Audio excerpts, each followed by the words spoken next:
think I started playing soccer around when I was 3 years old. I just loved everybody moving around on the field really, really fast and the ball going crazy. I just think everything was so chaotic and beautiful at the same time, so that's what drew me to soccer. I started playing soccer when I was probably like 9, and I was doing cross country, and then I saw soccer and it seemed a lot more fun, run around with the ball rather than just run around. So As a kid, soccer was basically like my whole life. So my grandfather, my dad, and my great uncle all basically played or coached soccer at a super, super high level in New Hampshire. So it was just like in our family. Like if you were not good at soccer, if you were not good at sports, like you almost didn't fit into the family. So it was almost like a rite of passage. You had to be pretty athletic. You had to be pretty good at sports, and especially soccer. We played a bunch of sports, but soccer was by far the main one. So it was a rite of passage into the Pinkham family. So I played like all the sports.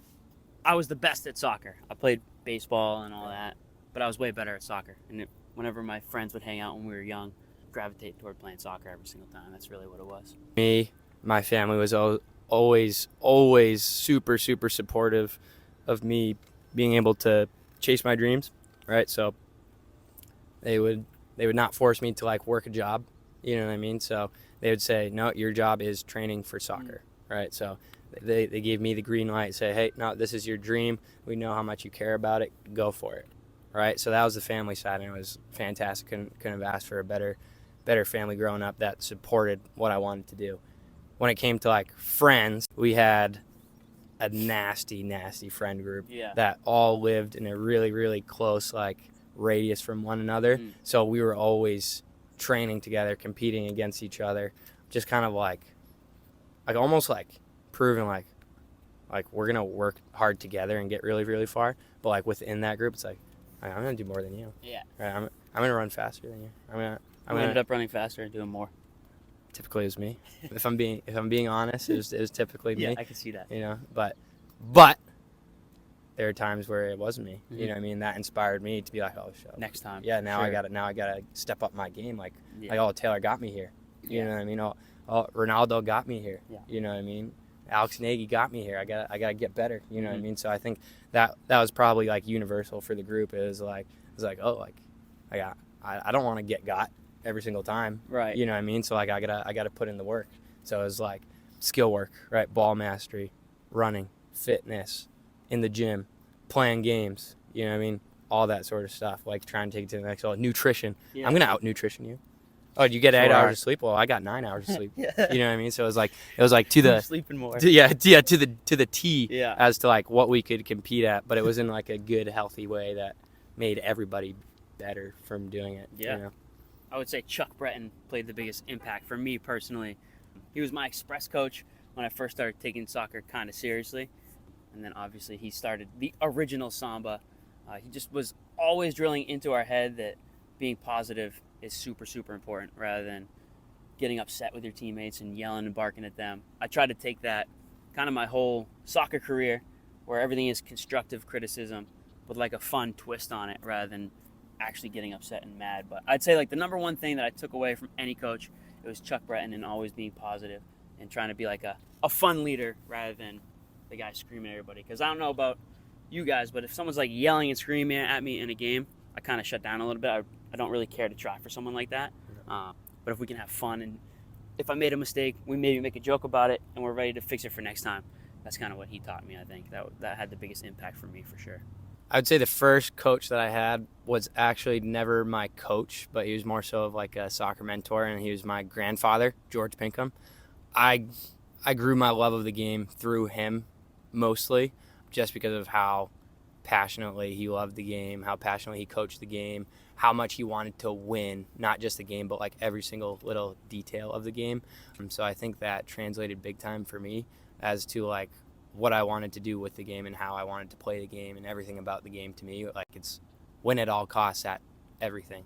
And I think that drove me to kind of go into higher levels. And he was a great mentor, great coach. After every game, we'd kind of go in the car ride and he'd say, hey, what went well? What didn't go well? Did you have fun? Did you enjoy this? Did you not enjoy that? Do you think you could have done this differently? Do you think that could have gone better, worse, etc.? So just by having those car rides on the way home just really kind of got me thinking about the game and really made me want to do better at every single aspect of the game that we kind of went over, and to continue doing well at the things that I did do well at. So big shout out to George, Pinky. He was my first coach, and he'll always be like the biggest influence in my life when it comes to soccer. So I started off playing in the back, kind of like defensively, because I was like very physically dominant, but I could just run up the field and go and score a bunch of goals from the back. So I started as a defender early on, kind of made my way up to midfield, up to the attacking roles on the field, and then actually I started reversing as I got older. So I went into high school playing winger, striker, and then college started as a winger / striker, went down to midfield, went down to defense, and then finished as an outside back / center back nowadays, where I'm still kicking about. Right. So yeah, made the whole progression. No. I played center mid the whole entire time. House was like the place to be. It was like my express team. Like there was just kids from this. I grew up in Pembroke. I played on a Concord team, and for some reason, like everybody from Concord would come and watch those express games at Fieldhouse. There was like 10 girls that would come watch. That was always exciting for us, right? There's like 10 of these girls that come watch every single game. But Fieldhouse was just seriously, it was like the place to be. It had this like smell. As soon as you walked in the door, like, oh, I'm at Fieldhouse again. It wasn't a good smell, really. Fieldhouse. But it was the Fieldhouse smell. As soon as you got to like, oh, I can't wait to ball out. Yeah. I think Fieldhouse was the like place where you proved yourself. Right? If you were a top baller over there, you'd have like 25 plus Fieldhouse championship shirts. Yes. And that's how everybody knew you were a dog. But it really was, because we'd end up playing like multiple age groups at once. Yep. And then you're just playing like 3 or 4 games every single week. Yeah.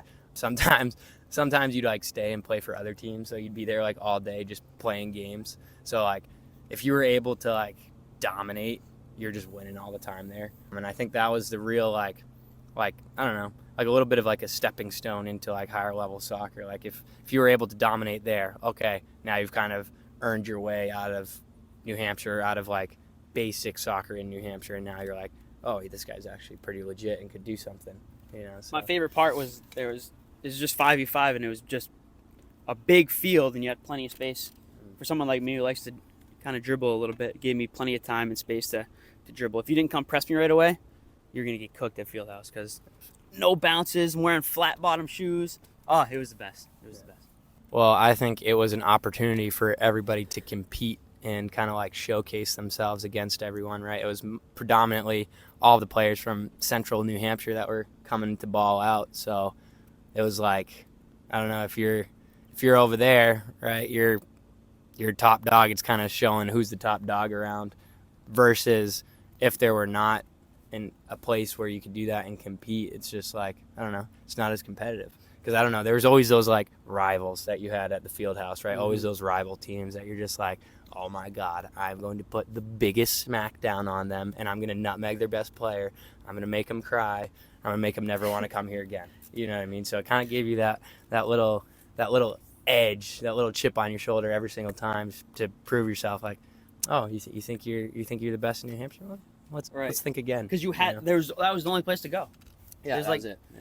Now there's a bunch of different fields, which is great. More opportunity for more people to play. But back then I remember there was these 3 towns that when they'd show up, they weren't even like kind of local. They were like 15 minutes further away than I was. So I can't wait to play against these guys and crush them, because they nowhere else to play. You had to come play there, so you got to destroy everybody. Yeah. Maybe 5th or 6th grade at the time. But I just remember instantly, as soon as I started, boom. Like, because I always had that like drive and like I want to be the best at everything I do, but then that gave me like the real blueprint to like really be a baller, really be technically good on the ball, right? And start crushing players. So as soon as I was like 10, 11, 12, that's when it really started to boom. You know what I mean? You're like, you're hitting another gear. It was totally different than anything else that was out there. Oh yeah. Like there was no focus on that kind of stuff other than Samba. I felt like when I was growing up and developing, there was nothing like it. I was part of the first Samba group ever. I don't remember how old I was. I have no idea. But I was part of the first group ever with Young Chuck Spencer Breton. now. Yeah, fat little curly-headed Spencer now, Samba OG. I Futsal right off the bat. Yeah. Right, like we were playing with a futsal ball. No one even knew what that. No one had ever heard of that. What's futsal? I had no idea what futsal was. But I futsal think that is? was like a big game changer within that program. Is that I don't even know if their intention was to grow futsal as a culture, I don't but think so. I think it was just because there was a lot of balls flying around and the balls wouldn't bounce as much. But Yeah. it definitely changed the culture for sure.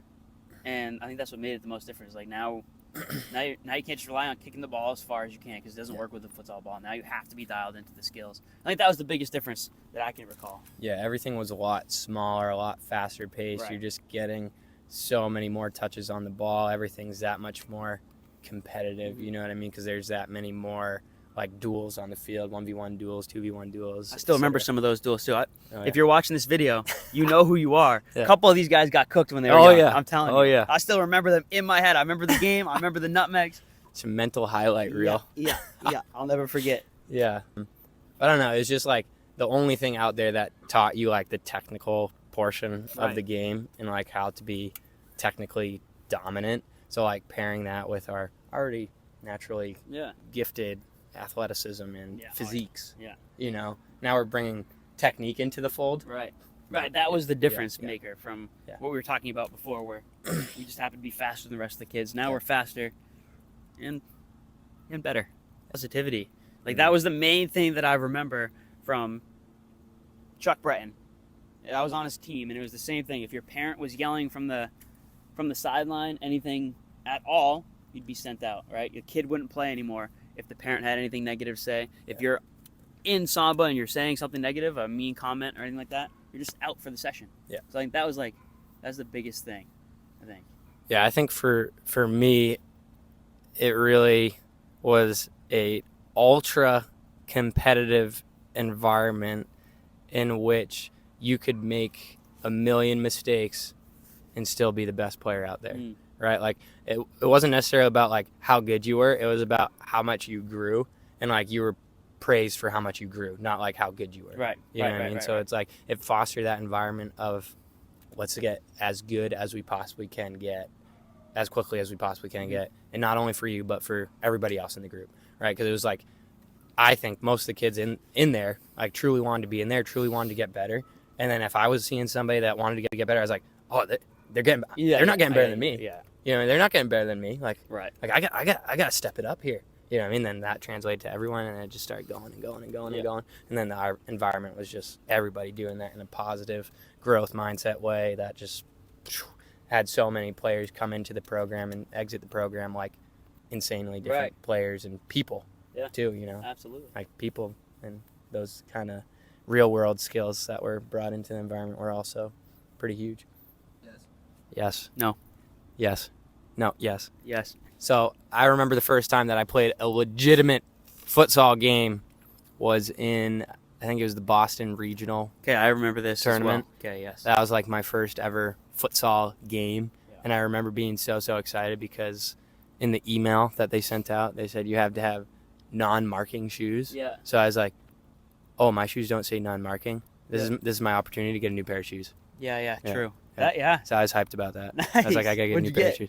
I got total 90 lasers Yeah. with it was a white and orange pair. They were super chunky. Yeah. Probably a bad decision because my other ones were much better, but Mhm.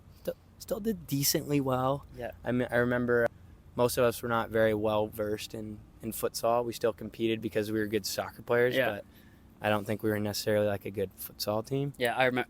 Yeah. Now I kind of remember. Yeah. I don't remember the specifics of I just remember being terrified, and it was so fast, and like we'd only trained with futsal balls, kind of doing what we normally would do. But now it's like in a game where it's fast and the ball's flying all over the place, and these guys are pressing you really quickly. I remember being a bit nervous and maybe not playing super well in my first game. Yeah, we did okay. I'm sure you did. Yeah. We did okay. Yeah, I might have scored a couple goals, I definitely didn't score a couple goals. I know that.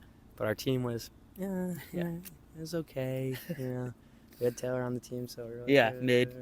Mid.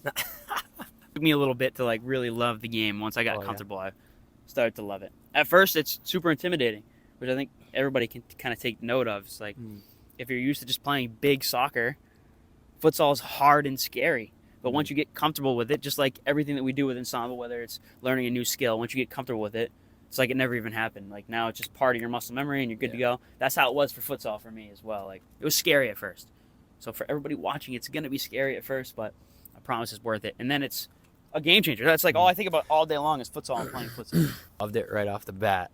Like I was like, this is awesome. This is sick, because there's no place you can hide in futsal. Yeah, I was trying to hide for a little bit. You there. cannot hide on the court. You know what I mean? If you try to hide on the court, immediately exploited. Yes. Right. So that like brought like a whole nother level to me, where I'm like, oh my God, like I got to be prepared. I got to train harder, right? Because like you're getting the ball so much more, and it gives you that much more of an opportunity to show yourself as a baller. You know what I mean? So I was always just like, I love this, because I was always that kid that was like, I'm working like 2, 3, 4 hours, 5-hour days, where I'm just like, let's get better, let's get better, let's get better, let's get better, let's get better. So I don't know. I think futsal was an opportunity for me to like show that to everybody. So I was always like, I love futsal because I could show what I was putting in more than like on 11v11 field. Yeah, absolutely. You know what I mean? Yeah, that makes sense. I wasn't at that early on. I wasn't like you going super hard all the time. Yeah.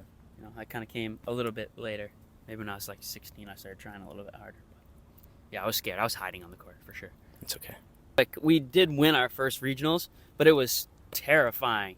And it was like, dude, it was seriously scary. Like I don't know if the rest of my team felt the same way, but like I was nervous. And there was 1,000 people there. It's packed in the sideline. People are standing right here on the sideline, right? You only have an inch to play the ball. Yeah. It was crazy. I loved it. It was crazy, and we won, and we went to nationals, but it was a seriously extreme situation for me. I was nervous because there were so many people there. It was awesome, though. Like we're not just showing to make the final. We're showing to Crush. win the final and dominate within said final.